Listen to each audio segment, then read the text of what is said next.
Intuition pour 2022. Il n'y a plus aucun espoir pour le territoire des Amériques du Nord. Leur pensée mettant en exergue la dualité, la repoussant dans ses retranchés, crée les conditions parfaites afin de voir la plus grande des dualités se révéler.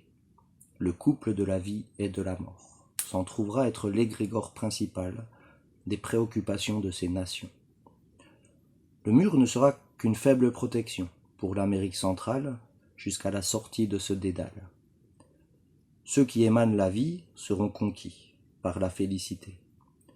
Ceux qui émanent la mort, on ne saura leur donner tort, et donc ils y arriveront. L'été sera d'une sécheresse impitoyable, sans aucun précédent, ni de mémoire d'homme, ni de mémoire naturelle. Seuls les astres sont prêts à ces nouvelles. La sécheresse emportera tout avec elle. Le diesel, le fioul, le cambouis, les rizières et ses nids. Rien ne poussera plus dans une bonne partie de ces terres irréfléchies, affranchies de la raison humaine, où l'on essaye d'aller à l'encontre des lois naturelles. Dubaï, Las Vegas, Montparnasse, Tokyo, Méribel, la Côte d'Azur et son bétonnage artificiel. Les rues seront jonchées de voitures immobiles qui crouleront sous le poids des immeubles et maisons qui se craquellent, qui s'effondreront. Je vois un coup de pelle sur un château de sable. Le vent soufflera si fort que tous s'écrouleront à l'assaut des tornades et typhons. Il sera alors grand temps de s'échapper avant le raz-de-marée qui suivra après plusieurs années.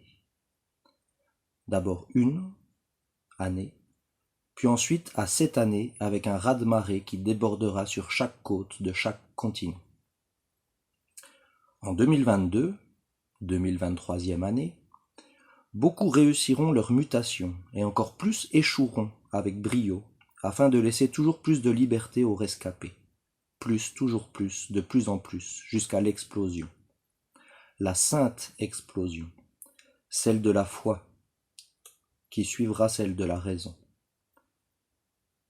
Vous avez 8 mois pour vous y préparer, si vous y croyez. Comment s'y préparer? Lâchez tous vos clichés, oubliez tout ce que vous savez, libérez en schémas mentaux, aliénants sur votre survie, votre sécurité. Croyez en vous, en l'humanité, en l'autre. Se révèle alors à vous que tout est sacré, absolument tout est sacré, sans vous oublier, sans vous encenser, sans vous dénigrer. La flamme de vie est en vous, comme en chacun de nous.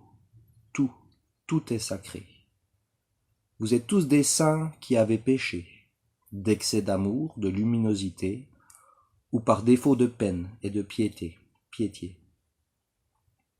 Vous expérimentez tous cette vie sur terre afin de vous pardonner. Pardonnez-vous, vous-même, car qui serait mieux placé? Pardonnez, car parjuré, vous l'avez tous fait.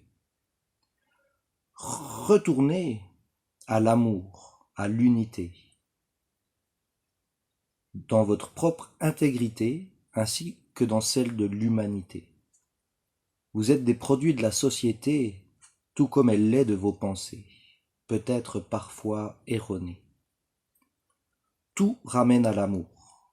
Retrouvez foi en lui, peu importe comment vous le nommez, joie ou liberté, travail ou dextérité, sommeil ou langourosité, arbre ou péché.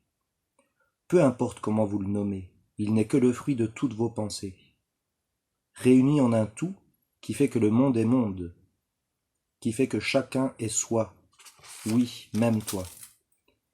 Car dès qu'il est mentalisé, décrit, décortiqué, alors l'amour est le fruit de vos pensées. Lorsqu'il est ressenti, il est alors le fruit de l'arbre de vie. Petit post-scriptum.